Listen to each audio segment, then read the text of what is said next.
नमस्कार दोस्तों, Jharkhand coaching classes की यूट्यूब चैनल में आप लोगों का स्वागत है। उम्मीद करते हैं हम लोगों के द्वारा जो कंपाइलेशन वीडियो आप लोगों को उपलब्ध कराया जा रहा है उससे आपको फ़ायदा हो रहा होगा। इस संदर्भ में आप लोगों को कहा गया था कि कोई भी टॉपिक से रिलेटेड अगर हम लोग यहाँ पे वीडियो प्रोवाइड करते हैं तो हम लोगों का प्रयास होगा उससे रिलेटेड एमसीक्यू भी आपको कराया जाए।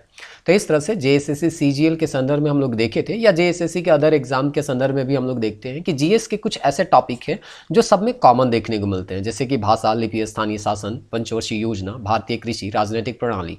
तो इससे रिलेटेड जो भी महत्वपूर्ण फैक्ट है वो सारे चीज़ आपको बता दिए गए हैं। जल्द ही इससे रिलेटेड जो नोट्स है वो भी टेलीग्राम चैनल में आप लोगों को अपलोड कर दिया जाएगा। और आप लोगों को बताया गया था कि जिस भी विषय के बारे में हम लोग यहाँ पे पढ़ेंगे, अध्ययन करेंगे, उससे रिलेटेड एमसीक्यू भी हम लोग यहाँ सॉल्व करने का प्रयास करेंगे। इससे आपका क्या हो जाएगा कि कोई भी टॉपिक अगर आप पढ़ते तो आपको एक क्लियरिटी हो जाएगा कि हाँ, इस टॉपिक से इस तरह के प्रश्न जो है प्रीवियस ईयर क्वेश्चन में पूछे गए हैं और आगे आने वाले एग्जाम में इस तरह के और भी प्रश्न पूछे जा सकते हैं। तो एक आइडिया हो जाता है और इसीलिए हम लोग जो भी टॉपिक यहाँ आपको बता रहे हैं उससे रिलेटेड एमसीक्यू भी बताने का प्रयास कर रहे हैं। तो जैसा कि आप लोगों को कहा गया कि ये टॉपिक जो है हम लोग ऑलरेडी कवर कर चुके हैं, उम्मीद करते हैं आप ये वीडियो देख चुके होंगे। अब इससे रिलेटेड आज हम लोग एमसीक्यू सॉल्व करेंगे और ये एमसीक्यू लगभग यहाँ पे 150 क्वेश्चन हम लोग यहाँ पे सॉल्व करने वाले हैं। लगभग 170 क्वेश्चन है इसमें, लेकिन कुछ क्वेश्चन जो है यहाँ पे मैप बेस्ड क्वेश्चन है जिसको यहाँ पे बताना थोड़ा सा मुश्किल होगा। इसीलिए हम लोग जो एमसीक्यू रिलेटेड यहाँ पे क्वेश्चन है उसी को हम लोग यहाँ पे डिस्कस करेंगे। ज़्यादातर प्रश्न जो है हम प्रयास किए हैं जो प्रीवियस ईयर के क्वेश्चन है उसको लेने का, और कुछ प्रश्न जो है कुछ टॉपिक के प्रीवियस ईयर के क्वेश्चन नहीं मिल रहे थे तो उसको हम गाइड बुक से या खुद से बनाने का प्रयास किए हैं। जैसे कि झारखंड पंचायती राज योजना है जो कि 2001 से यहाँ पे सवाल हम कुछ बनाए हैं अपने से, जो कि प्रीवियस ईयर में देखने को तो नहीं मिले हैं, लेकिन हाँ ये इंपॉर्टेंट है इसीलिए खुद से हम इसको बनाए ताकि आपको जो पढ़ाया गया है वो किस तरह से आपको याद रखना है या वहां से किस तरह से प्रश्न आ सकते हैं ये थोड़ा बहुत आइडिया हो जाए। तो चलिए देर ना करते हुए हम लोग यहाँ पे GS for JSSC class test 1 है जिसमें लगभग 170 प्रश्न आपको बोला गया है कि है, लेकिन कुछ प्रश्न जो है मैप बेस है, इसीलिए हम लोग यहाँ पे आपको बोले थे कि 150 प्रश्न को हम लोग यहाँ पे सॉल्व करने वाले हैं। टॉपिक उम्मीद करते हैं आपको पता होगा क्योंकि ये सब्जेक्ट जो है हम ऑलरेडी जो है आप लोगों को बता चुके हैं। फिर भी एक बार हम यहाँ बताने का प्रयास करते हैं। इस टॉपिक से रिलेटेड यहाँ पे एमसीक्यू हम लोग सॉल्व करने वाले हैं। भारतीय भाषाएं एवं लिपि,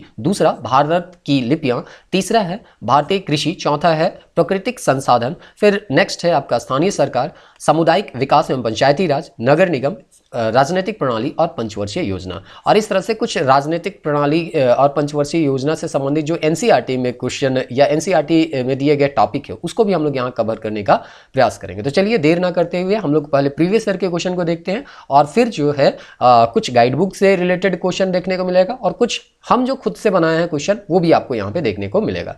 देर ना करते हुए शुरुआत करते हैं। हम लोगों का पहला प्रश्न है, निम्नलिखित में किस दक्षिण भारतीय भाषा को सिंगापुर में अधिकृत दर्जा प्राप्त है? तो उम्मीद करते हैं वीडियो अगर आप देखे होंगे तो आपको इसका आंसर पता होगा। फिर भी हम चारों ऑप्शन पढ़ देते हैं, फिर इसका सही आंसर आपको बताते हैं। ऑप्शन ए है कन्नड़, ऑप्शन बी है मलयालम, ऑप्शन सी है तमिल और ऑप्शन डी है तेलुगु। तो जैसा कि आप लोगों को बताया गया था कि जो सिंगापुर है उसमें 4 अधिकृत भाषाएं हैं और 4 अधिकृत भाषाएं में एक भाषा जो आता है वो तमिल आता है। तमिल बोलने वाले लगभग पुराना डाटा ही ये है, लेकिन फिर भी मोटा मोटी किताब में देता है कि लगभग 3.1% वहां के जो पॉपुलेशन है वो तमिल वहां पे बोलते हैं, इसीलिए इसको यहाँ पे अधिकृत भाषा के तौर पे जाना जाता है। और भी बाकी 3 भाषा के बारे में आपको बताया गया था, जैसे कि एक भाषा था मंदारिन भाषा। मंदारिन जो भाषा है वहां का व्यापारिक भाषा जाना जाता है सिंगापुर का। दूसरा एक भाषा है मलय भाषा। मलय भाषा के बारे में कहा जाता है कि वो जो है राष्ट्रीय भाषा है सिंगापुर का। और तीसरा एक भाषा है जो कि अंग्रेजी भाषा है और अंग्रेजी भाषा को यहाँ पे प्रशासन की भाषा माना जाता है। तो इस तरह से 4 अधिकृत भाषा है सिंगापुर में, जिसमें एक जो है वो भारत से संबंधित है, वो है तमिल। तो इस तरह से पहला का आंसर जो हो जाएगा वो सी हो जाएगा। दूसरा प्रश्न देखते हैं, संथाली भाषा और साहित्य की अधिकृत लिपि कौन सी है, ये पूछा गया है। ऑप्शन अगर हम देखें तो ऑप्शन जो है ए ओलचिकी बोलता है, दूसरा है सोडन सोपियम, तीसरा है कुई लिपि और चौथा है ब्रह्मी लिपि। तो इस तरह से ये तो बहुत ही आसान प्रश्न है। उम्मीद करते हैं इसका आंसर आपको पता होगा ओलचिकी। आपको यह भी पता होगा 1925 में रघुनाथ मुर्मू के द्वारा इस ओलचिकी लिपि का आविष्कार किया गया था। नेक्स्ट यहाँ पे हम लोगों का प्रश्न है, निम्नलिखित में कौन जनजातीय भाषा द्रविड़ भाषा परिवार से संबंधित है। तो हम लोग देखे थे भाषा परिवार, जिसमें 4 मुख्य थे और एक जो है आपको नया जोड़ा गया था। तो इस तरह से यहाँ पे भाषा परिवार में आपको बताया गया था महत्वपूर्ण भाषा जो कि अलग अलग परिवार से रिलेटेड थे, और आपको पूछा गया था या बताया गया था वहाँ पे कि आपको याद करना है कि किस भाषा का संबंध किस परिवार से है। तो इस तरह से यहाँ पे एक प्रश्न पूछा गया है जिसमें आपको पूछा जा रहा है कि निम्नलिखित जो 4 ऑप्शन है उनमें कौन सा एक ऑप्शन जो है वो द्रविड़ परिवार से रिलेटेड है। चलिए चारों ऑप्शन पढ़ते हैं। पहला है मालतो, दूसरा है संथाली, तीसरा है अंगिका और चौथा है मुंडारी। तो इस तरह से उम्मीद करते हैं आप सभी जानते होंगे कि मालतो और जो झारखंड का बोले जाने वाला जो कुड़ुक भाषा है वो आपका द्रविड़ भाषा में आता है, और मालतो जो है वो सौरिया पहाड़िया और आपका माल पहाड़िया के द्वारा बोला जाता है। ये भी आपको उस वीडियो में बताया गया था। नेक्स्ट हम लोग देखते हैं लेबनान की राजधानी कौन है। ये तो एकदम फैक्चुअल सा क्वेश्चन है, तो चारों ऑप्शन पढ़ने का कोई आवश्यकता नहीं है, यह बेरूत होगा। फिर अगला प्रश्न है, भारतीय भाषाएं संविधान की एक अनुसूची में सूचीबद्ध है, यह कौन सी अनुसूची है। अनुसूची 6, अनुसूची 8, अनुसूची 5 और अनुसूची 7। तो उम्मीद करते हैं आपको ये पता होगा। अनुसूची 8 में 22 भाषाएं जो है यहाँ पे उल्लेख किए गए हैं, जिसमें प्रारंभ में 14 भाषा था, फिर 8 भाषा जो है वो बाद में जोड़ा गया है। उम्मीद करते हैं ये भाषा आपको पता होगा। 21वीं में जोड़ा गया, संविधान संशोधन 71वें में जोड़ा गया, और 92 संविधान संशोधन में इसको जोड़ा गया है, जिसमें आपको 21वें संविधान संशोधन जिसमें 1967 में ये किया गया था, तो इसमें जोड़ा गया था वो भाषा जो था वो सिंधी भाषा था। ये आगे आने वाले प्रश्न में और भी आपको देखने को मिलेगा। 1992 में किया गया था 71वें संविधान संशोधन में। ये बहुत डिटेल से हम बता चुके हैं, तो उम्मीद करते हैं ये थोड़ा बहुत आपको याद होगा, लेकिन फिर भी हम यहाँ पे रिपीट करते रहें ताकि अगर किसी को याद ना भी हो तो वो यहाँ पे देख के उसको याद कर ले। तो इस तरह से 1992 में जो 71वां संविधान संशोधन हुआ था उसमें 3 भाषा को जोड़ा गया था। मणिपुरी को यहाँ पे जोड़ा गया था, उसके बाद नेपाली जोड़ा गया था, और एक था कोंकणी भाषा। इस तरह से यहाँ पे जोड़ा गया था 3 भाषा। उसी तरह से 2003 में 92 संविधान संशोधन हुआ था, और इसमें 4 भारतीय भाषाओं को जोड़ा गया था। मैथिली है, डोगरी है, बोडो है और संथाली है। संथाली एकमात्र झारखंडी भाषा है, संथाली, जो कि यहाँ पे 8वीं अनुसूची में देखने को मिलेगा, और ये जो है झारखंड से रिलेटेड है। चलिए इतना जानने के बाद अब हम लोग यहाँ पे नेक्स्ट क्वेश्चन की ओर आगे बढ़ते हैं। छठा नंबर है, कृषि विभाग के अनुसार झारखंड कितने कृषि जलवायु उपक्षेत्र में विभाजित है। तो हम लोग जानते हैं कि पूरे भारत को 15 कृषि जलवायु प्रदेशों में बांटा गया है, और इस तरह से हम लोगों का जो आता है वो 7वां नंबर में आता है, और 7वां नंबर में जो आता है उसको हम लोग बोलते हैं पूर्वी पठार। उम्मीद करते हैं कि ये आपको आ रहा होगा, क्योंकि ये सब सारा चीज़ झारखंड में भी बताया गया है कहीं कहीं पे, और उम्मीद करते हैं वो जो कृषि के संदर्भ में आपको बताया गया था उसमें भी हो सकता है ये हम बताए होंगे, और नहीं तो झारखंड के संदर्भ में जो ज्योग्राफी वाला वीडियो है उसमें तो ये सारा चीज़ हम आपको बताए हैं। तो इस तरह से पूर्वी पठार और पहाड़ी क्षेत्र आता है जो कि 7वां नंबर है, और इसी 7वां नंबर में 3 उप क्षेत्र में झारखंड के क्षेत्र आते हैं। तो इस तरह से आपका 15 जो है पूरे भारत में कृषि जलवायु प्रदेश है, और इसके अंतर्गत बहुत सारे जहां तक हमको याद हो रहा है 64 उप यहाँ पे जलवायु क्षेत्र है, और 64 में से 3 जो उप जलवायु क्षेत्र है वो झारखंड में पड़ता है, और इस तरह से इसका सही आंसर हो जाएगा ऑप्शन सी। नेक्स्ट हम लोग क्वेश्चन देखते हैं, क्वेश्चन नंबर 7। झारखंड में निम्नलिखित में कौन सी जनजाति कृषि को बदलने की प्रथा से जुड़ी है। कृषि बदलने को प्रथा यहाँ कहने का मतलब है स्थानांतरित कृषि। तो स्थानांतरित कृषि जो है वो किससे रिलेटेड है ये आपको पूछा गया है। चेक बड़ाई, लोहरा, सौरिया पहाड़िया और मुंडा। तो आपको बताया गया था सौरिया पहाड़िया। ये जो स्थानांतरित कृषि करते हैं या स्थानांतरण कृषि, जहाँ पे एक जगह जंगल को काटे, उसके बाद वहाँ पे खेती की है, और वहाँ का जब उपजाऊ क्षमता समाप्त हो गया तो कहीं दूसरे चले गए। तो इस तरह का जो खेती है उसको कुरुआ के नाम से हम लोग यहाँ पे जानते हैं। नेक्स्ट क्वेश्चन है, पंचायती राज के 3 स्तरीय व्यवस्था का प्राथमिक भाग जो होता है वो कौन है। बहुत ही इजी क्वेश्चन है, इसमें ज्यादा दिमाग लगाना नहीं, सीधे हम आंसर बताने हैं, ग्राम पंचायत। भारतीय संविधान की 8वीं अनुसूची में शामिल निम्नलिखित में कौन सी भाषा सीनो तिब्बती भाषा समूह से संबंधित है। तो देखिए आपको भाषा परिवार बताया गया था, जिसमें एक भाषा परिवार था सीनो तिब्बती। तो आपको यहाँ पे बताना है कि 4 के चारों जो है वो भारतीय संविधान की 8वीं अनुसूची में तो शामिल है, लेकिन इन 4 में से एक ऐसा भाषा है जो कि सीनो तिब्बती भाषा परिवार से यहाँ पे आता है। तो आपको वो बताना है कौन है। तो देखिए यहाँ पे इसका ऑप्शन है डोगरी, उर्दू, बोडो और ओडिया। तो इसका सही आंसर हो जाएगा बोडो। ये जो है सीनो तिब्बती भाषा में यहाँ पे आता है, और इसको 92 संविधान संशोधन में इसको जोड़ा गया था 2003 में। एक्चुअली डोगरी को भी 92 संविधान संशोधन में ही जोड़ा गया था, और उर्दू और ये जो ओडिया है ये तो प्रारंभ से है, यानी कि जब से 8वीं अनुसूची यहाँ पे डाला गया था तभी से ये चीज आपको देखने को मिलेगा। तो इस तरह से यहाँ पे हम लोगों का 9 क्वेश्चन समाप्त हो गया। अब 10th नंबर का क्वेश्चन देखते हैं, निम्नलिखित में वह भाषा कौन सी है जो कभी कभी अरबी लिपि के संशोधित संस्करण में लिखी जाती है। तो इसके बारे में थोड़ा बहुत आपको बताया गया था, बहुत ज्यादा डिटेल तो हम लोग इस पर चर्चा नहीं किए थे क्योंकि बहुत ज़्यादा जानकारी इसका नहीं है। तो ये सिंधी लिपि है। बोस्निया और हर्जेगोविना की राजधानी निम्नलिखित में कौन सी है? ये डायरेक्ट फैक्चुअल क्वेश्चन है, इसलिए इसका सही आंसर हम पढ़ देते हैं, नोकचोट। पोलैंड की राजधानी, तो देखिए इस तरह से आपको बोला गया था वीडियो के अंत में कि देश राजधानी को भी आपको रटना है, और ये पढ़ाने वाला चीज़ नहीं है, ठीक है, मैप में आप पढ़ सकते हैं, लेकिन आप खुद से भी अभी थोड़ा बहुत अपने से प्रयास कीजिए कि देश और राजधानी याद करें, उसका करेंसी याद करें, क्योंकि यहाँ से एक दो सवाल आपको देखने को मिल जाएगा और ये फैक्चुअल चीज़ है, आपको कंफर्म है कि ये हो सकता है आ ही जाए। आप हिस्ट्री पढ़िएगा, ज्योग्राफी पढ़िएगा, क्या आएगा क्या नहीं आएगा गारंटी नहीं है, लेकिन ये सब पढ़िएगा तो ज़्यादा चांसेस रहता है कि ये सब से एक आध दो प्रश्न आपको देखने को मिल जाए। तो इस तरह से इसका सही आंसर जो हो जाएगा वो वारसा हो जाएगा।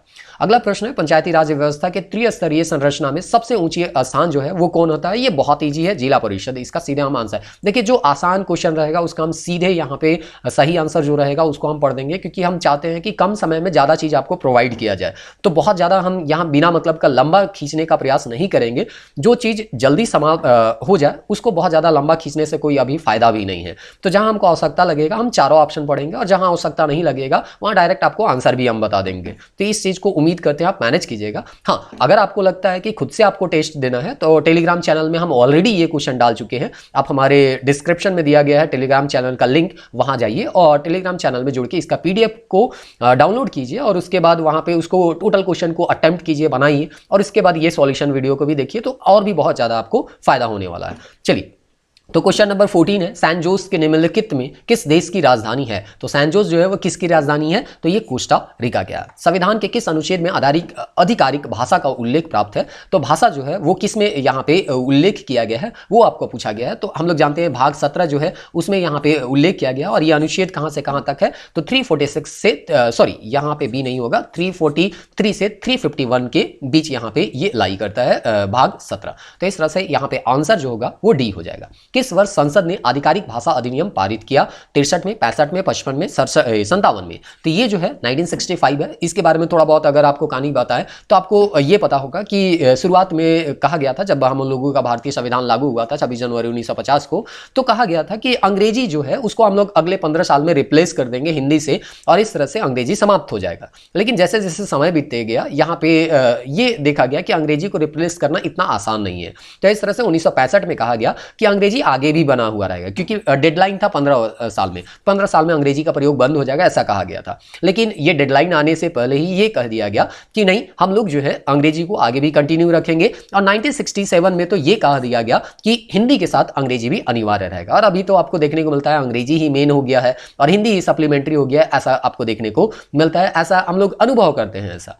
चलिए अब क्वेश्चन नंबर 17 यहाँ पे देखते हैं, सिंधी को किस संशोधन द्वारा संविधान की 8वीं अनुसूची में शामिल किया गया? अभी सारा चीज आपको हम तुरंत बताए हैं तो बहुत ज़्यादा इसको डिटेल नहीं खींचेंगे। 21वें संविधान संशोधन, उम्मीद करते हैं डेट भी आपको पता होगा 1967। तो ये सबको आप थोड़ा बहुत रटने का प्रयास कीजिए, याद करने का प्रयास कीजिए। संविधान का कौन सा भाग आधिकारिक भाषा से संबंधित है? अभी तुरंत आपको यहाँ पे बताया, भाग 17 जो है, जो कि 343 से लेके 351 तक यहाँ पे अलाई करता है। सूची 1 को सूची 2 से यहाँ पे मिलाना है, एक तरफ राज्य दिया गया है, दूसरा तरफ इसका आधिकारिक भाषा दिया गया है। तो हम लोग जानते हैं मेघालय जो है उसमें अंग्रेजी बोला जाता है, और जम्मू कश्मीर जो है, जम्मू कश्मीर का यहाँ पे राजकीय या आधिकारिक भाषा उर्दू है, झारखंड का तो हिंदी है, और गोवा का यहाँ पे कोंकणी है। तो इस तरह से यहाँ पे ऑप्शन बी जो है वो सही आंसर होगा, ये आप रिलेट कर लीजिएगा।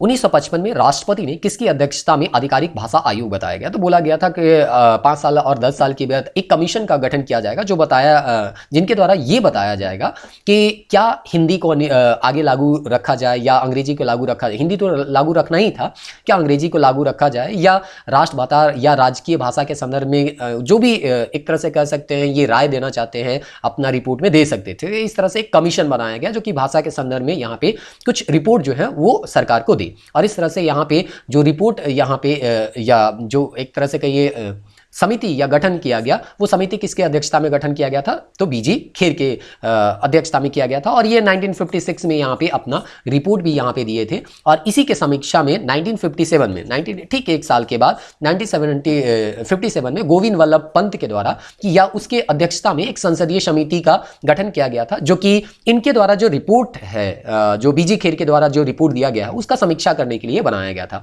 और यही सब होते होते 1965 में ये कहा गया कि अंग्रेजी को आगे हम लोग कंटिन्यू रखेंगे। 1967 में ये कहा गया कि अंग्रेजी जो है वो अनिवार्य रूप से अब कंटिन्यू रहेगा, यानी हिंदी का अंग्रेजी ट्रांसलेट यहाँ पे करना जरूरी रहेगा। तो इस तरह से घटनाक्रम आपको सारा चीज बताया गया था।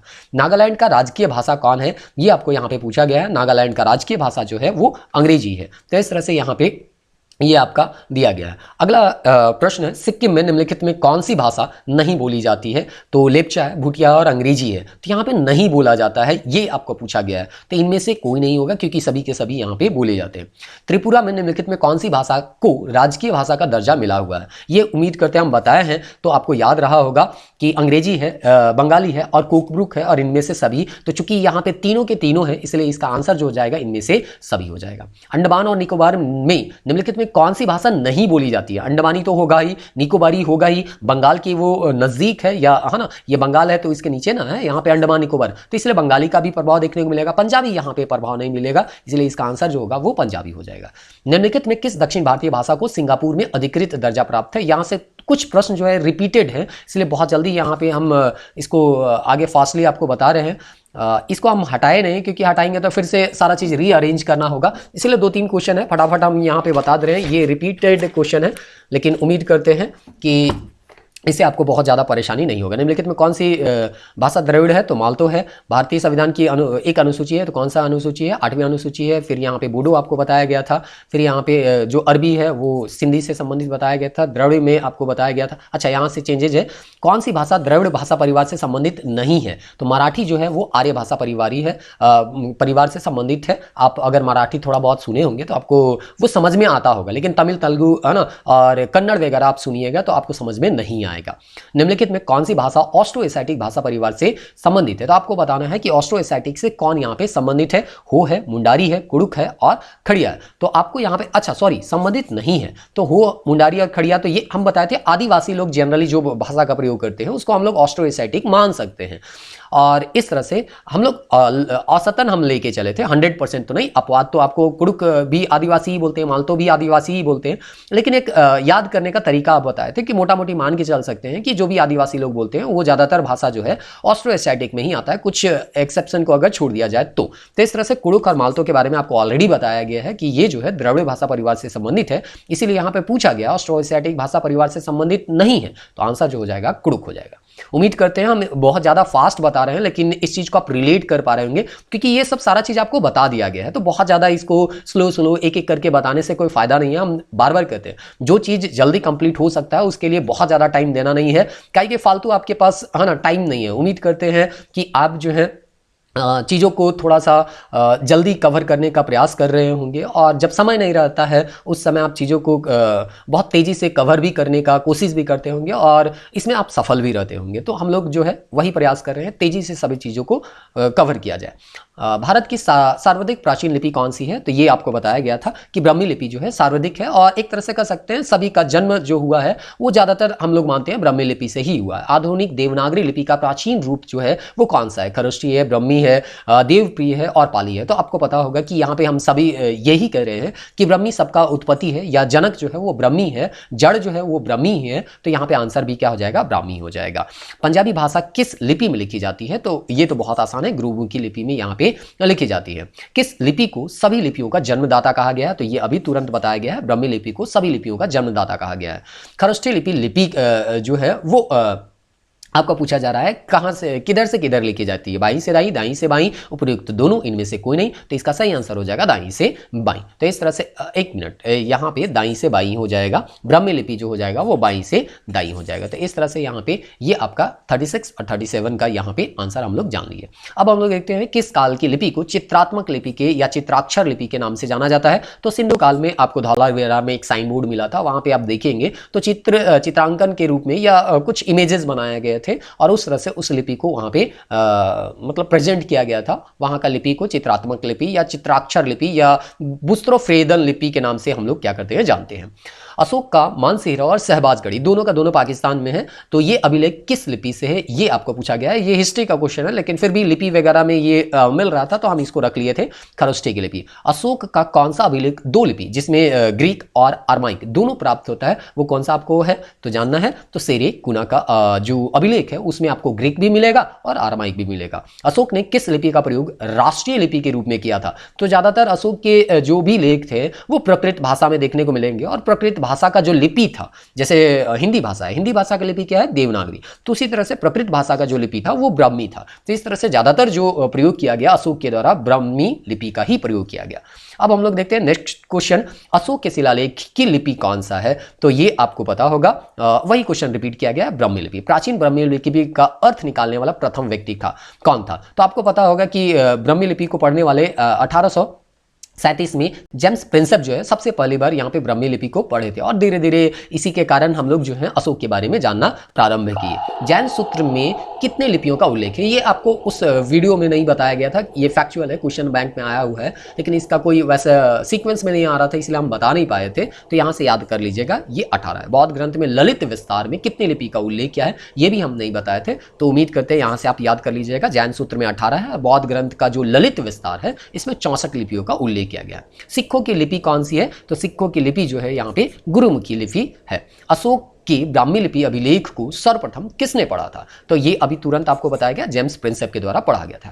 प्राचीन भारत में निम्नलिखित में कौन सी लिपि दाईं ओर से बाईं ओर लिखी जाती है? तो यहाँ पे आपको दाईं से बाईं जो है वो कौन सा बताया गया था? तो खरोष्ठी लिपि बताया गया था। हिंदी किस लिपि में लिखी जाती है? तो ये कौन नहीं जानेगा, देवनागरी लिपि। देश में एग्रो इकोलॉजिकल क्षेत्र क्या है? मतलब जलवायु जो क्षेत्र है वो कृषि जलवायु क्षेत्र जो है वो आपको शुरुआत वीडियो में ही बताया गया था। 15 क्षेत्र में बांटे गए थे, जिसमें 7वां हम लोगों का आता है। 7वां में भी उप क्षेत्र अगर देखा जाए तो 3 जो है वो झारखंड में लाई करते हैं। देश में प्रथम कृषि विद्यालय की स्थापना जो है वो कब हुआ था ये पूछा गया है। 1950 में है, 1960 में है, 1970 है, 1980 है। तो एक्चुअली ये 17 नवंबर 1960 है, और इससे रिलेटेड कौन सा विश्वविद्यालय वो नेक्स्ट क्वेश्चन में है, तो वहां पे हम अभी तुरंत बता देते हैं। देश का पहला कृषि विश्वविद्यालय कौन सा है? तो ये है JBPAU पंतनगर। एक्चुअली ये गोविंद वल्लभ पंत यूनिवर्सिटी उत्तराखंड से ये क्या है संबंधित है। तो उम्मीद करते हैं ये समझ में आ गया होगा। गोविंद वल्लभ पंत के नाम पे ये यूनिवर्सिटी को रखा गया था। निम्नलिखित में कौन सी मिश्रित खेती की प्रमुख विशेषता है? मिश्रित खेती में हम लोग क्या देखने को मिलता है? तो खेती के साथ जब पशुपालन किया जाता है तो उसको हम लोग मिश्रित खेती करते हैं। तो डायरेक्ट इसका हम आंसर पढ़ देते हैं, पशुपालन और शस्य उत्पादन को एक साथ करना, यही मिश्रित खेती कहलाता है। एक मार्क जो है ना, जैसे कि ISI मार्क होता है ना, क्वालिटी बताता है कि सही है कि गलत है, तो इस तरह से एग्रीकल्चर में आपको एक मार्क दिया जाता है, तो उसमें उसका गुणवत्ता का क्या मिलता है? गारंटी मिलता है। तो ये जो है गुणवत्ता की गारंटी के बारे में बात करता है एक मार्क। तो इस तरह से ये आपको वहां पे शायद नहीं बताए होंगे हम, तो याद रख लीजिएगा, यहां पे इसका आंसर जो है वो डी होगा, गारंटी का मोहर एग्रीकल्चर के प्रोडक्ट के संदर्भ में। क्वेश्चन नंबर 55 बोलता है, भारत में सीमांत कृषि जोत का आकार जो है वो कितना है? 5 हेक्टेयर से ज्यादा, 2 हेक्टेयर से 4 हेक्टेयर के बीच, 1 हेक्टेयर से 2 हेक्टेयर के बीच, और 1 हेक्टेयर से कम। तो एक्चुअली यहाँ पे 1 हेक्टेयर से जो कम होता है उसको हम लोग सीमांत कहते हैं। वही चीज आप अगर 1 से 2 हेक्टेयर वाला देखिएगा तो 1 से 2 हेक्टेयर वाला को यहाँ पे हम लोग बोलते हैं छोटी जोत। छोटी जोत वाला खेत हम लोग कह सकते हैं। उसके बाद अगर 2 से 4 अगर देखिएगा तो 2 से 4 वाला जो होता है अर्ध मध्यम होता है। क्या होता है? अर्ध मध्यम होता है। फिर 4 से अगर आप ले जाइएगा तो 4 से लगभग जो 10 होता है वो क्या होता है? आपका मध्यम होगा। 4 से 10 वाला क्या होगा? मध्यम। और 10 से अगर ज़्यादा हो गया तो उसको हम लोग बड़ी जोत में रख सकते हैं। तो इस तरह से ये आपको याद रखना है। थोड़ा बहुत हो सकता है अभी सीमांत पूछा है, कभी छोटी जोत पूछेगा या बड़ी जोत पूछेगा, तो ये भी आपको याद रखना है। हरित क्रांति नई कृषि व्यूह रचना का परिणाम था जो कि 20वीं सदी के प्रारंभ में की गई थी। 5वें दशक में, 7वें दशक में, 8वें दशक में और 6वें दशक में। तो आपको पता होगा ये जो हम लोग का भारत में कृषि के संदर्भ में जो हरित क्रांति आया, मोटा मोटी 1966-1967 के आसपास हम लोग इसको लेके चलते हैं। तो ये कौन सा दशक है? तो 7वें दशक है ना, 7वां दशक यहाँ पे चल रहा था, इसीलिए इसका आंसर जो हो जाएगा ऑप्शन बी हो जाएगा। सदाबहार क्रांति भारत में कृषि उत्पादन बढ़ाने के लिए प्रयोग में लाई गई थी। तो सदाबहार क्रांति जो है वो देखिए, हरित क्रांति का जब दुष्प्रभाव यहाँ पे देखने को मिलेगा तो हम लोग जो है सदाबहार क्रांति को यहाँ पे लेके आएंगे, और इस तरह से इसको 2nd नंबर का हरित क्रांति के नाम से जाना जाता है, और इसको मिलाने वाले MS स्वामीनाथन ही थे। तो आंसर आपका बी हो जाएगा। नॉर्मन अर्नेस्ट बोरलॉग जो हरित क्रांति के जनक माने जाते हैं वो किस देश से संबंधित थे? तो ये जो थे वो USA से संबंधित थे। तो इसका आंसर जो हो जाएगा वो ऑप्शन ए हो जाएगा। चलिए अब क्वेश्चन नंबर 59 की ओर बढ़ते हैं। 59 का क्वेश्चन कौन है? उम्मीद करते हैं ये स्पीड को आप मेंटेन कर पा रहे होंगे, और नहीं तो थोड़ा सा स्लो कर लीजिए, कोई दिक्कत यहाँ पे नहीं है। 59, विश्व में हरित क्रांति के जनक किन्हें माना जाता है? तो आपको बताया गया नॉर्मन बोरलॉग को। हरित क्रांति से अभिप्राय क्या है? तो हरित क्रांति में क्या हुआ था? उत्पादन जो है वो बहुत ज़्यादा बढ़ गया था, हाई यील्डिंग वैरायटी के यहाँ पे सीड्स मिलने लग गए थे। तो इस तरह से उच्च उत्पादक वैरायटी के प्रोग्राम के तौर पर इसको जानते हैं, यानी हाई यील्डिंग HYS के नाम से जाता है, हाई यील्डिंग सीड्स के नाम से, या HYV के नाम से जानते हैं ना, कि कोई भी हाई यील्डिंग वैरायटी मतलब जो बहुत ज़्यादा उत्पादन करता हो, तो इसी को हम लोग हरित क्रांति कहते हैं। हरित क्रांति से संबंधित है मोटे अनाज के उत्पादन से, दलहन उत्पादन से, गेहूं उत्पादन से, तिलहन। तो सबसे ज़्यादा प्रभाव जो होता है वो गेहूं के उत्पादन में होता है, और इस तरह से हम लोग इसको ऑप्शन सी लेके चल सकते हैं। 62 बोलता है हरित क्रांति में प्रयुक्त मुख्य पादप यानी फसल जो है वो कौन सा है? तभी आपको बताया गया गेहूं है, लेकिन गेहूं में भी मैक्सिकन गेहूं है। एक्चुअली यहीं पे बहुत सारे एक्सपेरिमेंट किए गए थे मैक्सिको में, तो इस तरह से मैक्सिकन गेहूं को ही हरित क्रांति का मुख्य पादप माना जाता है, और इस तरह से ऑप्शन जो है डी इसका सही आंसर होगा। और ये सब आप देख पा रहे होंगे, सब क्वेश्चन बैंक में आया हुआ क्वेश्चन है, तो इसका इंपॉर्टेंस आपको पता चल रहा होगा कि आया हुआ है, तो हो सकता है ये डायरेक्ट ना आ जाए, लेकिन इससे रिलेटेड कुछ अगर प्रश्न आते हैं तो उसको बहुत आसानी से आप सॉल्व कर सकते हैं, अगर इन सब चीज़ों को आप पढ़े हुए रहिएगा तो। गुलाबी क्रांति जो है, या आपको एक आइडिया होगा ना कि इस तरह के प्रश्न यहाँ पीछे पूछे जा चुके हैं, तो आने वाले समय में भी इस तरह के प्रश्न आपको देखने को मिल जाएंगे। आपको इसीलिए तो शुरुआत में JSSC का जो क्वेश्चन था उसको बताया गया, फिर आपको जो प्रीवियस ईयर के दूसरे एग्जाम में जो अदर स्टेट में पूछे गए उन सबको यहाँ पे हम आपको बता रहे हैं। एक्स्ट्रा का कोई भी क्वेश्चन यहाँ या गाइड बुक से हम नहीं लिए हैं, जो भी आपको प्रीवियस ईयर का क्वेश्चन मिलता है तो हम प्रयास करते हैं प्रीवियस ईयर को ही लिया जाए, गाइड बुक से नहीं लिया जाए। अब प्रीवियस ईयर का क्वेश्चन किसी किसी टॉपिक में नहीं मिलता है तो मजबूरी होता है हमको गाइड बुक से क्वेश्चन लेने का या खुद से क्वेश्चन बनाने का, ठीक है। चलिए अब हम लोग आगे बढ़ते हैं 63 और देखते हैं गुलाबी क्रांति के बारे में। तो यहाँ पे पूछा गया है गुलाबी क्रांति किससे संबंधित है? कपास से, लहसुन से, अंगूर से या प्याज से? तो आपको पता होगा इसका सही आंसर हो जाएगा प्याज से। काली क्रांति का संबंध है मत्स्य उत्पादन, कोयला उत्पादन, कच्चा तेल उत्पादन या सरसों से? तो यहाँ पे आंसर देता है कच्चा तेल के उत्पादन से। निम्नलिखित में कौन सा एक भारत में नीली क्रांति है? पुष्प कृषि, रेशम उत्पादन, मत्स्य पालन, बागवानी? तो इसको कौन नहीं जानेगा? मत्स्य पालन से। निम्नलिखित में कौन एक रबी फसल? अब यहाँ फसल पूछ रहा है, खरीफ है, रबी है, जायद है, तो ज्यादातर खरीफ और रबी ही पूछता है, जायद तो यहाँ पे कम देखने को मिलता है। तो आप ध्यान दीजिएगा कि रबी फसल है या रबी फसल नहीं है, इस तरह से पूछता है ना। तो एक्चुअली मक्का जो है वो तो आजकल सालों भर लगाया जाता है, इसलिए इसको रबी में भी रखते हैं और खरीफ में भी रखते हैं। सर्वे भी आप देखिएगा तो इसी तरह से बोलता है। तो इसको तो चलिए अभी पुराने क्वेश्चन है इसलिए स्किप भी करते हैं। तो इस तरह से यहाँ पे अगर आपको बताना है एक्चुअली यहाँ पे रबी फसल है तो कौन सा है? कपास है, मक्का है, अरहर है या सरसों है? तो आपको पता होगा मटर के साथ सरसों लगाया जाता है, और ये जो है नवंबर दिसंबर में लगाया जाता है। आपको छठ के पूजा के समय देखिए मटर जो है बहुत महंगा मिलता है, तो उसी समय आप जनवरी फरवरी में आप देखिएगा तो सरसों और मटर के सरसों जो है मटर के खेत में लगे हुए आपको ज्यादातर देखने को मिल जाएंगे, और नहीं तो अकेले सरसों के खेत में सरसों को भी लगा दिया जाता है। तो इस तरह से ये एक रबी फसल है जो कि ठंडे के दिन में लगाए जाते हैं। निम्नलिखित में कौन सी खरीफ फसल नहीं है? यानी कि यहाँ पे देखिए खरीफ फसल नहीं है मतलब कौन सा फसल होगा? वो रबी फसल होगा। तो ढूंढिए, मूंगफली है, मक्का है, मसूर है और धान है। तो यहाँ पे देखिए किस चीज को आप जो है मतलब एक तरह से कह सकते हैं ठंडे के दिन में आप लगाते हैं। तो ठंडे के दिन में आप किसको लगाते हैं? मसूर को। बाकी ये भी बरसात में लगता है, मक्का भी बरसात में लगता है, हम बोले ना ये सालों भर लगता है मक्का, लेकिन फिर भी अब मसूर जो है वो ठंडे के दिन में लगता है तो उसको आप रबी मान लीजिए। और बाकी धान तो बरसात के दिन में ही लगता है। अभी बरसात आ रहा है, बरसात बल्कि पहुँच गया, और इस समय अभी धान ही लग रहे होंगे, आप देख रहे होंगे। अगर खेती बाड़ी से संबंधित है थोड़ा बहुत, अगर गाँव घर से आप संबंधित है तो ये सब आपको दिखाई दे रहा होगा। बहुत ज़्यादा ये सब रटने का आवश्यकता नहीं होता है।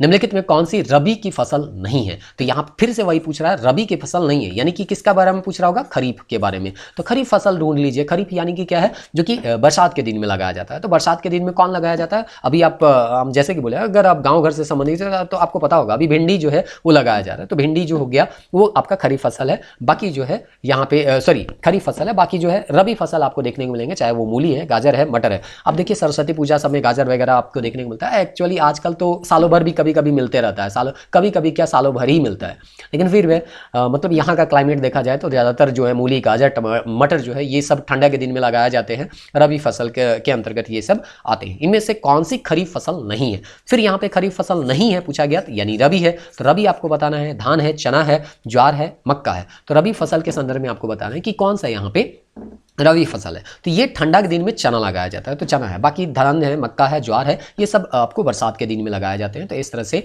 यहाँ पे आपका ऑप्शन बी जो है इसका सही आंसर हो जाएगा। क्वेश्चन नंबर 70 देखते हैं। फसलों के आधार पर बेमेल बताइए। मतलब यहाँ पे 3 खरीफ फसल होगा या रबी फसल होगा और एक जो होगा आपका दूसरा फसल होगा। तो इस तरह से हम लोग ढूंढते हैं। मक्का जो धान जो है खरीफ फसल है। उसी तरह से यहाँ पे अगर आप देखिएगा ऑप्शन नंबर सेकंड जो है, ऑप्शन नंबर जो सेकंड है वो ज्वार है, ये भी खरीफ फसल है। और मक्का जो है ये भी बरसात के दिन में लगाया जाता था पहले, अब तो सालों भर लगाया जाता है। और गेहूं तो आपको इतना बार रिपीट हो चुका है तो आपको पता ही चल गया होगा कि ये ठंडे के दिन में लगाया जाता है, तो रबी है। तो बेमेल कौन है? 3 वो खरीफ फसल में रहा, 1 रबी है, तो ऑप्शन डी इसका सही आंसर हो जाएगा। निम्नलिखित में कौन सी एक खरीफ की फसल है? मतलब खरीफ ही आपको पूछा गया ना। तो मसूर है, अलसी है, सरसों है और सोयाबीन है। तो यहाँ आपको बताना है कि कौन सा खरीफ है, यानी बरसात के दिन में लगाया जाता है, तो बरसात के दिन में सोयाबीन लगाया जाता है, बाकी सब ठंडे के दिन में लगाए जाते हैं। इनमें कौन सी खरीफ की फसल नहीं है? फिर से यहां पे पूछा गया खरीफ नहीं है, यानी कि क्या ढूंढना है आपको? रबी ढूंढना है। तो रबी जो है सरसों के बारे में आपको बताया गया, बार बार बताया गया, इसलिए डायरेक्ट इसका आंसर बता देते हैं, ऑप्शन डी होगा। निम्नलिखित में कौन सी खरीफ फसल नहीं है? फिर यहां पे पूछा जा रहा है रबी फसल के बारे में। और रबी जो है आपको बताया गया अभी तुरंत कि चना जो है वो रबी फसल के तौर पर आता है, यानी ठंडा के दिन में लगाते हैं। निम्नलिखित फसलों में कौन सा एक भारत का प्रमुख खाद्यान्न है? मतलब भारत में एक प्रमुख खाद्यान्न के तौर पर देखा जाए तो कौन है? तो कौन नहीं जानेगा, ये चावल जो है ज्यादातर लोग यहाँ पे चावल ही खाते हैं। उत्तर भारत में तो खासकर ज्यादातर लोग चावल ही खाते हैं। 75 क्वेश्चन नंबर है। खेती के अंतर्गत क्षेत्र के अनुसार भारत में सबसे महत्वपूर्ण खाद्य फसल कौन है? फिर से वही रिपीटेड यहाँ पे दिया गया है, सबसे ज्यादा कौन सा खाया जाता है? तो सबसे ज्यादा जो है वहां पे चावल खाया जाता है। महाराष्ट्र में निम्नलिखित में कौन सी एक फसल जो है वह श्वेत स्वर्ण के नाम से जानते हैं? श्वेत सोना के तौर पर जाना जाता है महाराष्ट्र का। तो आपको पता होगा कि गुजरात है, महाराष्ट्र है, उसमें काली मिट्टी मिलती है और काली मिट्टी में कपास उगाया जाता है और काली कपासी मिट्टी के तौर पर भी उसको हम लोग जानते हैं। और कपास जो है बहुत महत्वपूर्ण होता है वस्त्र उद्योग के लिए, और इसीलिए इसके श्वेत स्वर्ण के नाम से हम लोग यहाँ पे जानते हैं। कपास के रेशे प्राप्त होते हैं पूर्ण से, बीज से, तने से और मूल से। तो आपको पूछा गया है कि ये जो रेशा होता है वो कहाँ से प्राप्त हो रहा है? कपास के किस हिस्से से? तो बीज के हिस्से से ये होता है। कौन सा राज्य भारत का शक्कर का प्याला है? तो जहाँ गन्ना का उत्पादन ज्यादा होता है उसको हम लोग शक्कर का प्याला के तौर पर मान के चल सकते हैं, तो ये यूपी आता है। चीनी का कटोरा भी बोला गया है, तो चीनी का कटोरा भी है ना, बोलने का केवल तरीका अलग है, आंसर तो दोनों का यूपी ही होगा। भारत के किस राज्य में सर्वाधिक कॉफी का उत्पादन होता है? तो कॉफी आपको कहां ज्यादा मिलेगा? महाराष्ट्र में, केरल में, ओडिशा में, कर्नाटक में। तो इसका सही आंसर हो जाएगा आपका कर्नाटक। कर्नाटक में कॉफी का उत्पादन आप देखिएगा ज्यादातर देखने को मिलता है। एक ऐसे क्षेत्र में जहां वार्षिक वर्षा 200 सेंटीमीटर से अधिक होती है और ढलवा पहाड़ी स्थल है, किसकी खेती अभिष्ट है, आइडियल है? मतलब यहाँ पे ढाली जमीन है, ढालू जमीन है, यानी पहाड़ी इलाका हम कह सकते हैं। तो धूप भी वहाँ पे आता है और पानी भी ज़्यादा आता है। तो ये किसके लिए है? चाय के लिए, क्योंकि चाय की खेती के बारे में कहा जाता है वहाँ पानी नहीं ठहरना चाहिए। पानी आना चाहिए, मौसम में नमी होना चाहिए, धूप भी उगना चाहिए, लेकिन पानी जमीन में ठहरना नहीं चाहिए, जैसे कि धान की खेती में होता है। तो इस तरह का चीज़ आपको कहाँ मिलेगा? पहाड़ी स्थल में मिलेगा। और ये जो है चाय के लिए बहुत बेहतर माना जाता है, ये क्लाइमेट भी और ये है ना स्थान भी। ग्रीन गोल्ड किसकी किस्म है? तो ग्रीन गोल्ड जो है वो किसका किस्म है? तो चाय का किस्म है। यहाँ पे ऑप्शन यहाँ पे क्या हो जाएगा? डी हो जाएगा। तो इस तरह से यहाँ पे आपका चाय हो जाएगा। उसके बाद यहाँ पे मसालों का बागान कहा जाने वाला राज्य है वो कौन सा है? तो मसालों का बागान कहा जाने वाला है वो केरल है।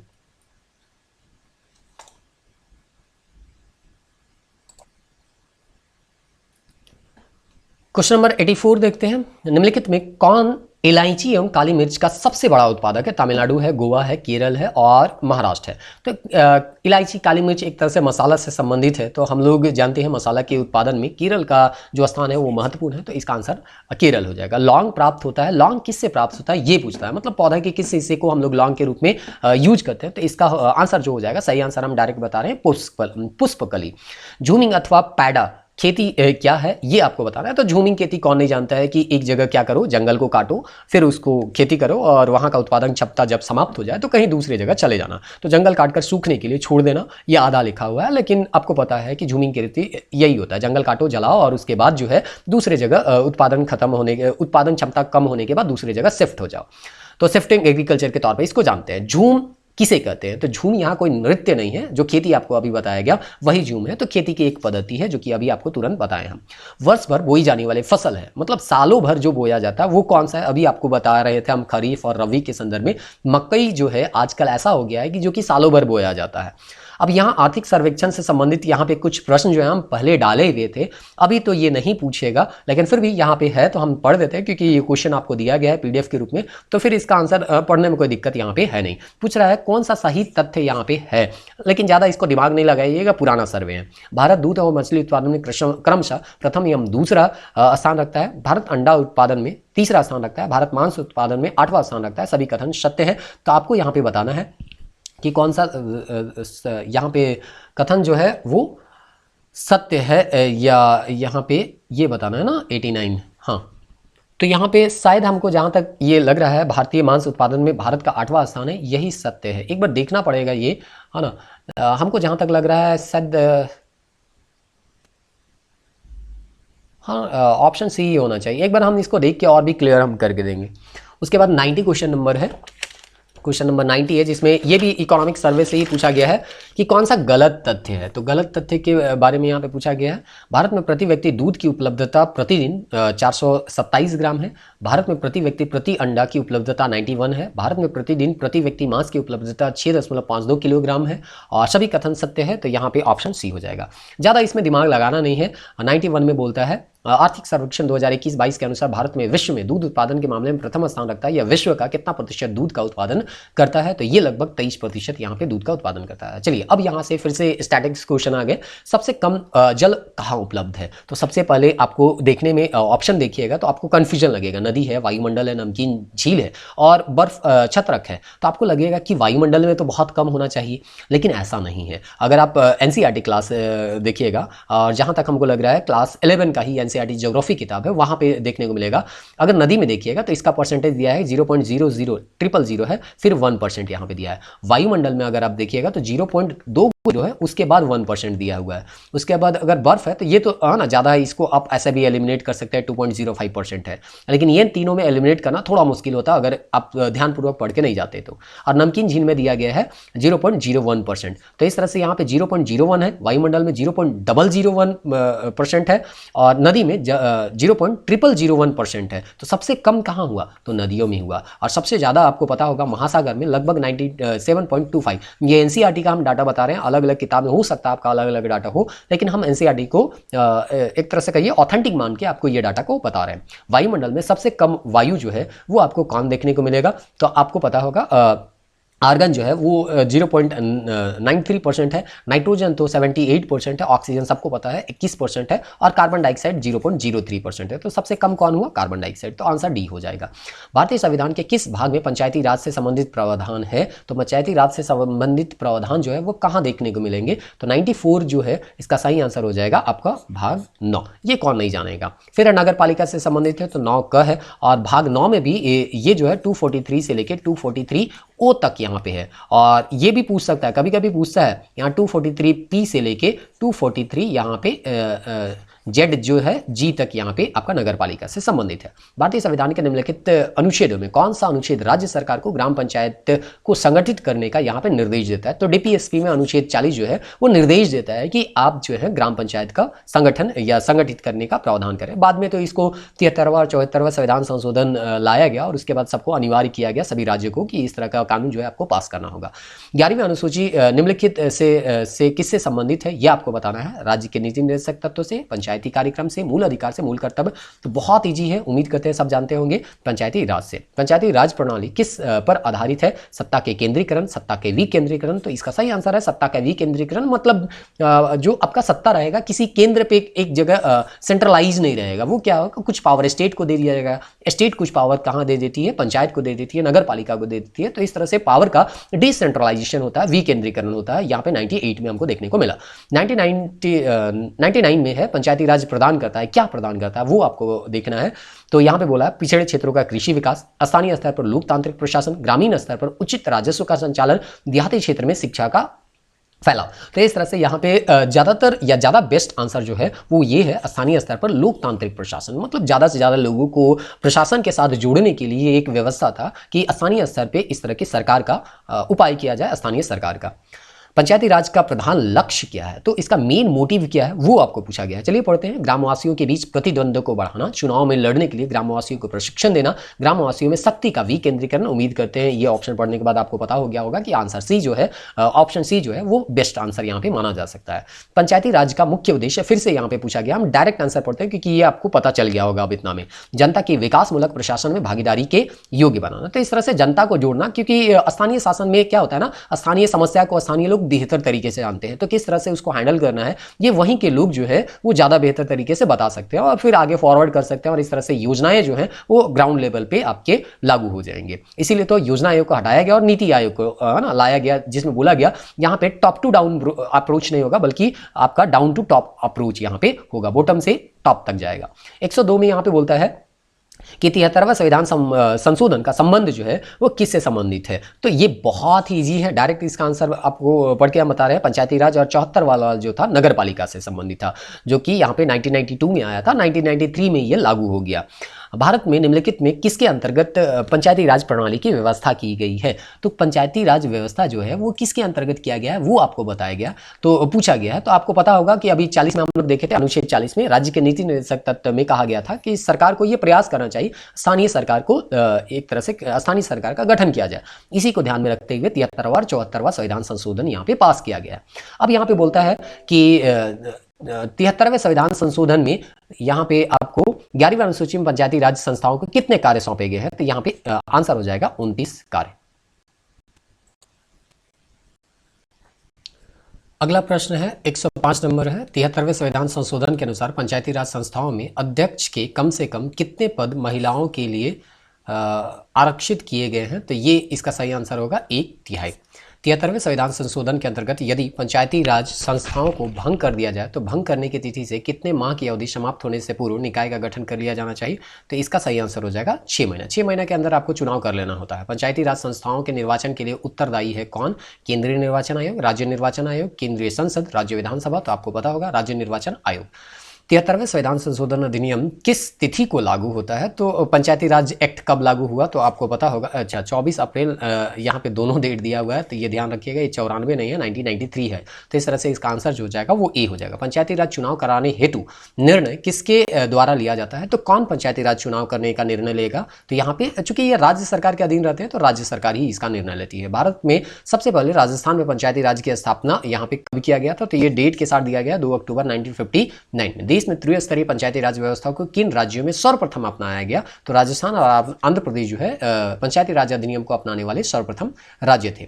अगला क्वेश्चन है 112 है। देश के ग्रामीण क्षेत्रों के सामाजिक और सांस्कृतिक उत्थान के लिए सामुदायिक विकास कार्यक्रम, ये भी जेएसएससी में हम लोग को पढ़ना, तो एक क्वेश्चन आया था तो डाले हुए हैं। तो ये कब प्रारंभ किया गया था ये आपको पूछा गया है, तो ये 2 अक्टूबर 1952 को यहाँ पे ये क्या किया गया, शुरुआत किया गया। इसके बारे में भी आपको वीडियो में बताया गया था। सामुदायिक विकास कार्यक्रम का मुख्य उद्देश्य क्या था ये आपको बताना है। डायरेक्ट इसका हम आंसर पढ़ देते हैं। विकास में जनता के सहयोग को सुनिश्चित करना, कि जो भी डेवलपमेंट काम यहाँ पे हो रहा है, डेवलपमेंटल काम यहाँ पे हो रहा है, उसमें जनता जो है वो सहयोग करे, यही चीज़ है। लेकिन यहाँ पे सरकारी कर्मचारियों को ज़्यादा पावर दे दिया गया था, इसलिए ये सफल नहीं हुआ। फिर बलवंत राय कमेटी यहाँ पे बैठेगा 1957 में, रिपोर्ट वगैरह देगा और उसके बाद पंचायती राज जो है उसको लागू किया जाएगा 1959 में, और इस तरह से राजस्थान और आंध्र प्रदेश जैसे राज्य जो होंगे इस तरह के कानून को यहाँ पे लागू करेंगे। और 73वां 74वां संविधान संशोधन, एमएल सिंघवी यहाँ पे संवैधानिक दर्जा यहाँ पे या संविधान में संशोधन करने के लिए बोलेंगे और बहुत सारा आर्टिकल वहाँ पे जोड़ा जाएगा, और इस तरह से 73 और 74 संविधान संशोधन के बाद सभी राज्यों में इसको लागू करना एक तरह से अनिवार्य कर दिया गया। क्वेश्चन नंबर 114 जो है वो बोलता है सामुदायिक विकास कार्यक्रम की असफलता का मुख्य कारण क्या है, तो आखिर ये असफल क्यों गया, क्योंकि सरकारी कर्मचारी की निर्भरता यहाँ पे ज्यादा बढ़ गई थी, ये अभी आपको बताए थे हम। पंचायती राज की दृष्टि से महत्वपूर्ण प्रतिवेदन है, रिपोर्ट यहाँ पे पूछा गया, सरकारी आयोग प्रतिवेदन, प्रशासनिक सुधार आयोग प्रतिवेदन, बलवंत राय मेहता कमेटी प्रतिवेदन, तो आपको पता है 1957 में, जहां तक हमको याद हो रहा है यही 1957 ही होगा। चलिए, लोकतांत्रिक विकेंद्रीकरण का सुझाव कौन दिया था, तो अभी आपको बताया गया बलवंत राय मेहता कमेटी जो है उन्हीं की अध्यक्षता में ग्रामोद्धार समिति के द्वारा है ना बनाया गया था, लेकिन अध्यक्षता कर रहे थे बलवंत राय, इसीलिए इसको कमेटी को बोला गया बलवंत राय कमेटी। अब यहाँ पे निम्नलिखित में राष्ट्रीय राजनीतिक प्रणाली से कुछ यहाँ पे क्वेश्चन है, तो पूछा गया कौन राष्ट्रीय पार्टी है, तो ये चेंज होते रहता है। फिलहाल के लिए answer communist party of India जो है CPIM, ये राष्ट्रवादी है, लेकिन इसको चेंज होते रहता है, तो ये ध्यान थोड़ा सा दे लीजिएगा कि अभी जो है वो नेशनल पार्टी कौन कौन से है, क्योंकि ये है ना चेंज होते रहता है time to time. Next question यहाँ पे देखते हैं, सोशलिस्ट पार्टी का गठन किसके द्वारा किया गया है? तो आचार्य नरेंद्र देव के। यहाँ डायरेक्ट आंसर बता रहे हैं क्योंकि यहाँ पे आपका बहुत ज़्यादा फैक्चुअल है, बहुत ज़्यादा टाइम यहाँ लेने का कोई आवश्यकता यहाँ पे हमको महसूस उतना नहीं हो रहा है, इसलिए हम डायरेक्ट इसका आंसर बता रहे हैं। कहीं कहीं ऑप्शन पढ़ देंगे, चलिए पढ़ ही देते हैं। स्वतंत्र पार्टी का गठन किसके द्वारा किया गया? सी राजगोपालाचारी, आचार्य नरेंद्र देव, दीनदयाल उपाध्याय और श्यामा प्रसाद मुखर्जी। तो इसका सही आंसर हो जाएगा सी राजगोपालाचारी। तो इस तरह से यहाँ पे नेक्स्ट प्रश्न होता है, स्वतंत्र पार्टी का गठन किसके द्वारा किया गया? सी राजगोपालाचारी, आचार्य नरेंद्र देव, दीनदयाल उपाध्याय और श्यामा। अच्छा, ये तो क्वेश्चन रिपीटेड हो गया लगता है ना, तो ये हो जाएगा सी राजगोपालाचारी ना। भारतीय जनसंघ का यहाँ पे स्थापना किया गया, सी राजगोपालाचारी, आचार्य नरेंद्र देव, जयप्रकाश नारायण, श्याम प्रसाद। ये लगता है हम खुद के द्वारा खुद से बनाए, इसलिए इस तरह का ऑप्शन आपको मिल रहा है। इंडिपेंडेंट लेबर पार्टी के संस्थापक कौन है? अंबेडकर है, आचार्य देव है, दीनदयाल उपाध्याय और श्यामा प्रसाद मुखर्जी है। तो इसका सही आंसर हो जाएगा अंबेडकर। हम ही बनाए हैं इसको, ठीक ना, अभी याद हो रहा है। राष्ट्रीय पार्टी बनाने के लिए लोकसभा चुनाव में कुल वैध मत का कितना प्रतिशत, मतलब नेशनल पार्टी बनने के लिए कितना आपको वोट लाना पड़ेगा और कितना सीट है? तो 6% वोट या 4 सीट। ये सब हम खुद से बनाए ना। निम्नलिखित में राष्ट्रीय विकास समिति का अध्यक्ष कौन होता है? भारत के प्रधानमंत्री, भारत के सरकार के वित्त मंत्री, भारत के राष्ट्रपति या उपराष्ट्रपति, ये आपको पूछा गया है। तो इसका सही आंसर हो जाएगा भारत के प्रधानमंत्री। राष्ट्रीय विकास परिषद यानी नेशनल डेवलपमेंट काउंसिल, एनडीसी, ये तो आप सब खत्म कर दिया गया, नीति आयोग गया है। तो इसका मुख्य संबंध किससे है? पंचवर्षीय योजनाओं के अनुमोदन से। तो इस तरह से योजना आयोग योजना बनाती है और उसके बाद अनुमोदन जो मिलता है, यानी कि अप्रूवल जो एक तरह से कर सकते हैं, उस योजना को एनडीसी के द्वारा ही मिलता था, जिसमें सभी राज्य के प्रतिनिधि जो होते थे मौजूद होते थे। तो इस तरह से इसका सही आंसर हो जाएगा ई। राष्ट्रीय विकास परिषद यानी एनडीसी का गठन कब हुआ था? तो ये 6 अगस्त 1952 को हुआ था। भारत में पंचवर्षीय योजना को, और ये जो योजना आयोग है मार्च 1950 यहाँ पे में हुआ था योजना आयोग का। तो ये भी आप याद रखिएगा, ठीक ना। और आपको पता है 1 जनवरी 2015 को योजना आयोग को समाप्त भी कर दिया गया। भारत में पंचवर्षीय योजना को स्वीकार करने की अंतिम अधिकार जो होता है वो किसका होता है? तो आपको पता है राष्ट्रीय विकास परिषद ही इसको क्या करती है? अप्रूवल देती है। नेक्स्ट है, नीति आयोग का अस्तित्व कब आया? तो जब योजना आयोग खत्म हुआ तब नीति आयोग आया 1 जनवरी 2015 को। भारत में योजना आयोग का सृजन किया गया था, किससे सृजन? संविधान के अंतर्गत, संसद के अधिनियम के अंतर्गत, मंत्रिमंडल के प्रस्ताव के अंतर्गत, लोकसभा के प्रस्ताव के अंतर्गत। तो मंत्रिमंडल का एक छोटा सा प्रस्ताव था और इसी के अंतर्गत लाया गया था, इसलिए इसको हटाने में भी बहुत ज्यादा दिक्कत नहीं हुआ। भारत सरकार के नीति आयोग की स्थापना निम्नलिखित में किसका स्थान लेने के लिए की गई? तो नीति आयोग किसका स्थान लिया? तो योजना आयोग। बहुत सिंपल सा क्वेश्चन है। योजना आयोग के पदेन अध्यक्ष कौन होते हैं? तो भारत के प्रधानमंत्री इसके प्रधान अध्यक्ष होते हैं। उसके बाद 12वीं पंचवर्षीय योजना का अवधि जो है वो कब था? तो 12 से लेकर 17 तक था। गांधीवादी योजना का प्रतिवेदन किसके द्वारा किया गया, ये पूछा गया। तो चलिए देखते हैं ऑप्शन कौन कौन सा है और उसके बाद बताते हैं। AR सरकार ने, कस्तूरी भाई लाल भाई ने, जयप्रकाश नारायण ने, श्रीमन नारायण अग्रवाल ने। तो इसका सही आंसर हो जाएगा श्रीमन नारायण अग्रवाल। पिछड़े देशों के लिए रोलिंग प्लान का सुझाव किसके द्वारा दिया गया था? एक्चुअली देखिए यहाँ पे जब जनता पार्टी आई थी तो थोड़ा सा विवाद हो गया था। रोलिंग प्लान एक्चुअली क्या होता है उसको थोड़ा समझ लीजिए कि हर एक साल में यहाँ पे क्या करना है, आपका मूल्यांकन करना है और उसका विस्तार को देखना है। और इस तरह का जो योजना है वो आपका जापान और पोलैंड में भी देखने को मिला था। मतलब एक तरह से कहिए साल भर साल यहाँ पे रिव्यू करते रहना है कि क्या डेवलपमेंट मेरा देखने को मिल रहा है। तो यहाँ पे हुआ क्या था कि पंचवर्षीय जो योजना था, 5th नंबर का ये था, ये एक्चुअली लागू होना था 74 से लेके 79 तक। लेकिन बीच में यहाँ पे आपका पता है 78 में यहाँ पे कौन आ जाता है? जनता पार्टी। और जनता पार्टी जो है इस 5th पंचवर्षीय योजना को समाप्त करती है और अपना पंचवर्षीय चलाती है 78 से लेके 83 तक। लेकिन पुनः यहाँ पे 1980 में यहाँ पे इंदिरा गांधी का सरकार आ जाता है और फिर से ये 5वीं जो एक तरह से कह सकते हैं पंचवर्षीय योजना था उसको समाप्त करती है और यहाँ से 6ठी शुरू कर देती है। तो इस तरह से थोड़ा सा ये देखने को मिला था। उम्मीद करते हैं ये सब सारा चीज़ आप लोग पढ़े होंगे। तो रोलिंग प्लान के बारे में ये सब याद रखिएगा कि हर साल यहाँ पे रिव्यू होगा और नेक्स्ट क्या डेवलपमेंट हो रहा है उसको यहाँ पे ध्यान में रखा जाएगा। यहाँ पे पूछा गया है राष्ट्रीय योजना रूलिंग प्लानिंग की अवधारणा लागू कब की गई थी? तो इंदिरा गांधी के सरकार के द्वारा, राष्ट्रीय फ्रंट सरकार के द्वारा, जनता सरकार, अभी तुरंत बताया जनता पार्टी के द्वारा। अप्रैल 1992 से 97 के दौरान भारत में कौन सी पंचवर्षीय योजना, एक्चुअली यहाँ पे फाइनेंशियल क्राइसिस जो है उससे संदर्भित था, इसीलिए ये क्वेश्चन आपको यहाँ पे पूछा गया है 136 में। तो आपको पता होगा ये जो है 8वीं पंचवर्षीय योजना से संबंधित है। प्रथम पंचवर्षीय योजना की प्राथमिकता क्या है? तो कृषि है, क्योंकि वहाँ पे देश नया नया आजाद हुआ था, खाद्यान्न की कमी थी और इसीलिए कहा गया कि आधारभूत चीजों को यहाँ पे आपको क्या करना, डेवलपमेंट करना है और एग्रीकल्चर पे ज़्यादा दिमाग लगाना है। इसीलिए इसको हैरोल्ड डोमर मॉडल के नाम से भी जानते हैं, जो कि नीचे यहाँ पे लिखा हुआ है। यहाँ पे भारत की पहली पंचवर्षीय योजना कौन सी का आधार कौन सा है, हैरोल्ड डोमर मॉडल। तो इस तरह से ऑप्शन ए हो जाएगा 38 का, और ये उम्मीद करते हैं समझ में आपको आ गया होगा। फिर नेक्स्ट टाइम में उद्योग के यहाँ पे क्या किया गया, ज़्यादा वैल्यू दिया गया, और इस तरह से यहाँ पे द्वितीय पंचवर्षीय योजना जो है वहाँ पे उद्योग को यहाँ पे ज़्यादा से ज़्यादा यहाँ पे वैल्यू दिया गया। और आपको पता होगा यहाँ पे कुछ स्टील जो है फैक्ट्री यहाँ पे लगाए गए थे, इस्पात फैक्ट्री लगाए गए थे राउरकेला, जो कि उड़ीसा में है, जो कि 1953 में यहाँ पे लगाया गया था। उम्मीद करते हैं ये सब आप लोग पढ़े होंगे या बताया भी गया है जर्मनी के सहयोग से। फिर भिलाई जो कि छत्तीसगढ़ में है, उसका स्थापना किया गया 1955 में, ये रूस के सहयोग से किया गया था। फिर दुर्गापुर जो कि वेस्ट बंगाल में है, उसका स्थापना किया गया 1956 में, और ये जो है ब्रिटेन की सहायता से किया गया था। तो इस तरह से जो स्टील फैक्ट्री है वो आपको पूछा जा सकता है, खासकर झारखंड वाला तो आप याद रखिएगा ही रखिएगा, ठीक ना, जो कि आगे आने वाले समय में हो सकता है एक आध क्वेश्चन आपको बोकारो वगैरह सब वाला मिल जाए, और नहीं तो झारखंड के संदर्भ में याद रखिएगा। यहाँ तो झारखंड के संदर्भ में तीनों का तीनों नहीं दिया गया है ना। चलिए, निर्धारित अवधि से 1 वर्ष के पूर्व समाप्त होने वाला पंचवर्षीय योजना कौन है, तो वही अभी अब बताए थे। जो ज़्यादा परेशानी पंचवर्षीय योजना किससे को लेके हुआ था, 5वां वाला में इंदिरा गांधी शुरू की थी, फिर जनता पार्टी आती है वो शुरू करती है, फिर इंदिरा गांधी आती है 1 साल पहले ही, 1-2 साल पहले ही उसको समाप्त करके छठी योजना लोग लागू कर देती है 80 से। निम्नलिखित में किस पंचवर्षीय योजना का उद्देश्य आत्मनिर्भरता और शून्य विदेशी सहायता घोषित करना था? मतलब विदेशी सहायता को कम से कम करना है और आत्मनिर्भरता को बढ़ाना है। ये कहाँ पे बोला गया था, तो यहाँ पे आपका पंचवर्षीय योजना में बोला गया था। फिर है किस पंचवर्षीय योजना के दौरान आपातकाल लगाया गया था और नए चुनाव हुए थे, जनता पार्टी चुनी गई थी। तो अभी ये सब सारा कहानी आपको बताया गया, तो उम्मीद करते हैं सब आपको पता होगा। ये 5वीं है। योजना अवकाश की अवधि कब है? योजना अवकाश जो है एक्चुअली पाकिस्तान और चाइना के युद्ध के कारण यहाँ पे 5 साल का योजना ना बना के 1-1 साल का बनाया गया था। तो इसको प्लान हॉलीडे के नाम से हम लोग क्या करते हैं जानते हैं। तो ये कब से कब तक था? 1966 से 1969 तक था। फिर है यहाँ पे मध्य अर्धशतक मिड क्या है 50s में अपनाए गए महानलोबी प्लान मॉडल जो था वो किससे संबंधित था, आपको यहाँ पे पूछा गया है। तो भारी उद्योग की स्थापना करके पूंजी को सघन बनाना, ज़्यादा से ज़्यादा यहाँ पे कैपिटल इन्वेस्ट करना, ये सब सारा चीज़ यहाँ पे संबंधित था। चलिए, अगला क्वेश्चन है प्लांट इकोनॉमिक फॉर इंडिया पुस्तक जो है वो उनके लेखक कौन है? तो इनके लेखक आपको पता होगा कौन होंगे, तो एम विश्वेश्वरैया। फिर नेक्स्ट है यहाँ संयुक्त राज्य संघ में कौन से वर्ष को मोटा अनाज यहाँ पे घोषित किया गया है? तो ये सब फैक्चुअल क्वेश्चन है, ये सब आना अब उम्मीद करते हैं पता नहीं पूछेगा कि नहीं पूछेगा, तो 2023 हो जाएगा।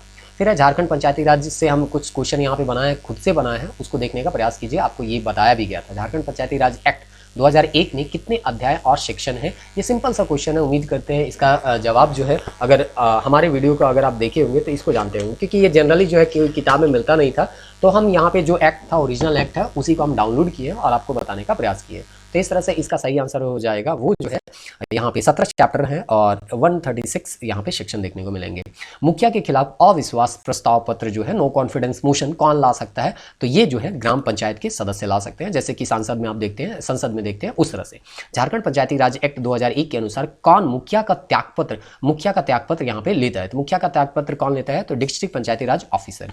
झारखंड पंचायती राज एक्ट के अनुसार कौन प्रमुख जो है, प्रमुख का त्यागपत्र देता है, यानी प्रमुख किसको त्यागपत्र देता है? इस तरह से हम पूछने का प्रयास किए होंगे, थोड़ा सा लिखने में दिक्कत हुआ है। तो एसडीएम को ये अपना त्यागपत्र देते हैं, कौन? प्रमुख। फिर है पंचायती राज के अनुसार कौन अध्यक्ष त्यागपत्र देते हैं? अध्यक्ष किसको त्यागपत्र देते हैं? इस तरह से आप इसको समझिएगा, डिस्ट्रिक्ट मैनेजर। एक्चुअली यहाँ कौन किसको त्यागपत्र दिया जा रहा है वो पूछा गया है, तो थोड़ा सा लिखने में, यहाँ सेंटेंस बनाने में हमारा से थोड़ा सा मिस्टेक हो गया, लेकिन उम्मीद करते हैं इसको आप समझ रहे होंगे।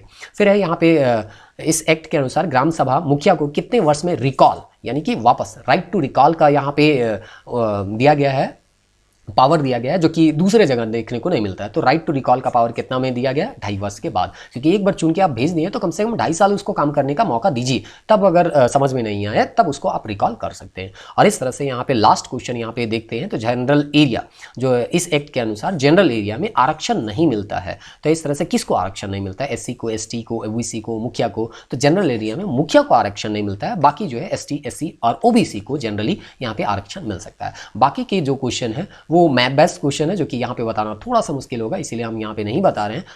अगर ये पीडीएफ आपको मिल गया, अगर क्या है ये ऑलरेडी हम डाल ही दिए हैं टेलीग्राम चैनल में, तो वहाँ पे इस पीडीएफ को देखिए। और ये सब जो आपको कुछ मैप में लोकेट करने के लिए दिया गया है, इसको आप देखने का प्रयास कीजिए, क्योंकि फैक्चुअल क्वेश्चन यहाँ से पूछा जा सकता है कि कोल डिजिट कहाँ है, फिर दिहांग दिबांग कहाँ है, ग्रेट निकोबार कहाँ है, पन्ना कहाँ है, नीलगिरी कहाँ है, ये सब पूछा जा सकता है। तो इसको थोड़ा बहुत आप रटने का प्रयास कीजिए। उम्मीद करते हैं कि इससे रिलेटेड जो वीडियो था डिटेल सब्जेक्ट का, वो भी आपको हम बता दिए। इससे रिलेटेड एमसीक्यू भी आपको यहाँ पे बता दिए। तो ये टॉपिक मोटा मोटी आपका लगभग एक तरह से कहिए कंप्लीट हो गया होगा। जो हम लोगों का उद्देश्य है कि कोई भी टॉपिक आपको कराया जाए तो पूरा कराया जाए, जैसे कि आप ऑफलाइन क्लास में करते हैं उस तरह से करवाया जाए। तो उम्मीद करते हैं ये टॉपिक जो आपको पढ़ाया गया वो लग रहा होगा कि ऑफलाइन क्लास में आप जैसे पढ़ते हैं उसी तरह से आपको यहाँ पे पढ़ाया गया, या ऑनलाइन जो पेड कोर्स में पढ़ाया जाता है उस तरह से आपको यहाँ पे लगा होगा, ये हम लोग उम्मीद करते हैं। और उम्मीद करते हैं दूसरे सब्जेक्ट जो यहाँ पे डाले जा रहे हैं उसका भी वीडियो आप लगातार देखिए, कंपाइलेशन वीडियो आपको लगातार दिया जा रहा है। हम लोग से प्रयास हो रहा है कि जितना ज़्यादा से ज़्यादा वीडियोज़ जो है स्टूडेंट को प्रोवाइड किया जा सके, ताकि कम से कम समय में ज़्यादा से ज़्यादा वो तैयारी कर सके। बिना मतलब का यहाँ पे फालतू हम लोग टाइम वेस्ट नहीं करते हैं। ये बहुत सारे वीडियो अगर आप देखे होंगे तो पता चल गया होगा। मिलते हैं नेक्स्ट वीडियो में, तब तक के लिए जय हिंद।